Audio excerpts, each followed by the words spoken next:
അഹമ്മദാബാദിൽ ബജ്രംഗ് ദൾ ഈസ്റ്റർ പ്രാർത്ഥന തടസ്സപ്പെടുത്തിയെന്ന പരാതി. പ്രൊട്ടസ്റ്റന്റ് വിഭാഗം നടത്തിയ പ്രാർത്ഥനാ യോഗത്തിനിടെയാണ് ബജ്രംഗ് ദൾ പ്രവർത്തകർ എത്തിയത്.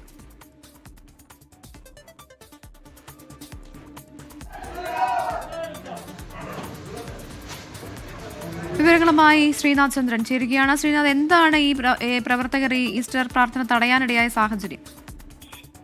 മതപരിവർത്തനം ആരോപിച്ചുകൊണ്ടാണ് ഇങ്ങനെ പ്രാർത്ഥന യോഗത്തിലേക്ക് ഈ ബജ്രംഗ് ദൾ പ്രവർത്തകർ ഇരച്ചെത്തിയത്. വടിയും മറ്റു ആയുധങ്ങളും ഒക്കെയാണ് ഇവർ എത്തിയത്.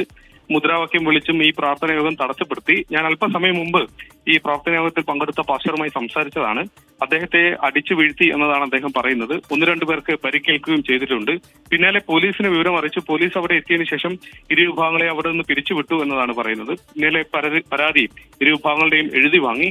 ആരെങ്കിലും ഇതുമായി ബന്ധപ്പെട്ട് കസ്റ്റഡിയിലെടുക്കുകയോ മറ്റോ ഒന്നും തന്നെ പോലീസ് ഇതുവരെ സ്വീകരിച്ചിട്ടില്ല. മറ്റ് സംഘർഷമൊന്നും ഉണ്ടായിട്ടില്ല എന്നുള്ളൊരു നിലപാടാണ് പോലീസിന്റെ ഭാഗത്തു നിന്നുള്ളത്. ഏതായാലും അന്വേഷണം നടക്കുന്നു എന്നതാണ് പോലീസ് പറയുന്നത്. ഒരു റെസിഡൻഷ്യൽ കെട്ടിടത്തിലാണ് ഇത്തരത്തിലുള്ള ഒരു പ്രാർത്ഥന ഈസ്റ്റർ ദിനവുമായി ബന്ധപ്പെട്ട് സംഘടിപ്പിച്ചത്. ശ്രീനാഥ് ചന്ദ്രനാണ് വിവരങ്ങൾ നൽകിയത്.